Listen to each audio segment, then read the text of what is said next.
আসসালামু আলাইকুম রহমতুল্লাহ। ভিসা লাগার 1 মাসের ভিতরে সৌদি আরবে প্রবেশ করতে হবে, নাকি ভিসা লাগছে আপনি সৌদি আরবে প্রবেশ করছেন মাত্র 1 মাস থাকতে পারবেন? কোনটা? আসলে বর্তমানে আমরা অনেক গণমাধ্যম থেকে কিন্তু এই নিউজটা পাচ্ছি। আমি বেশ কিছুদিন পূর্বে একটা ভিডিও আপলোড করেছিলাম যে যারা তাদের পরিবারকে উমরা ভিসায় 3 মাসের জন্য আনতে চাচ্ছেন তারা আমাদের সঙ্গে যোগাযোগ করতে পারেন।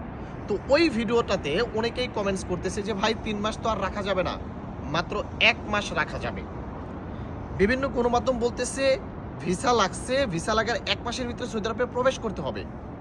আবার কিছু কিছু লোক বলতেছে যে সৌদি আরবে প্রবেশ করার পর 1 মাস সে সৌদি আরবে থাকতে পারবে। কোনটা সত্য? এই বিষয়টা সম্পর্কে ক্লিয়ার করে দিব আজকের ভিডিওতে।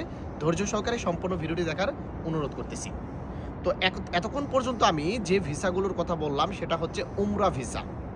অনেকেই বলতেছে উমরা ভিসা নাকি আর 3 মাসের দেওয়া হচ্ছে না। এটা কিন্তু ভুল। উমরা ভিসা 3 মাসের জন্যই কিন্তু দিচ্ছে। কিন্তু পূর্বের নিয়ম ছিল উমরা ভিসা যখন লেগে যাওয়ার পর 3 মাসের ভিতরে সৌদি আরবে প্রবেশ করতে হয়। এটা হচ্ছে পূর্বের নিয়ম। মানে আজকে ভিসা স্ট্যাম্পিং হয়েছে, আপনি চাইলে 3 মাসের ভিতরে সৌদি আরবে আসতে পারবেন বা আপনার পরিবারকে আপনি নিয়ে আসতে পারবেন। এটা হচ্ছে নিয়ম। ওকে। কিন্তু এখন নতুন আপডেট হচ্ছে ভিসা লাগার 1 মাসের ভিতরেই সৌদি আরবে প্রবেশ করতে হবে। যদি 1 মাসের ভিতরে সৌদি আরবে প্রবেশ না করেন তাহলে ভিসা কিন্তু বাতিল হয়ে যাবে। এটা হচ্ছে আপডেট নিউজ, কিন্তু এখনও কিন্তু এটা কার্যকর করা হয়নি। হয়তোবা সপ্তাহখানেকের ভিতরে এটা আপডেট হয়ে যাবে। তার মানে যারা উমরা ভিসায় আসতে চাচ্ছেন, আজকে যদি উমরা ভিসা লাগে, আজকে থেকে 1 মাসের ভিতরে আপনাকে সৌদি আরবে প্রবেশ করতে হবে।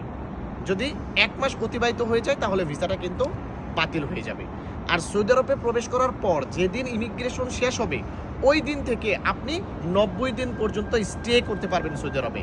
90 দিনের ভিতরে আপনাকে আবার দেশে চলে যেতে হবে। তো এটাই হচ্ছে আসল তথ্য। আশা করি বন্ধুরা বুঝতে পেরেছেন। ধন্যবাদ সকলকে, ভালো থাকবেন। আসসালামু আলাইকুম।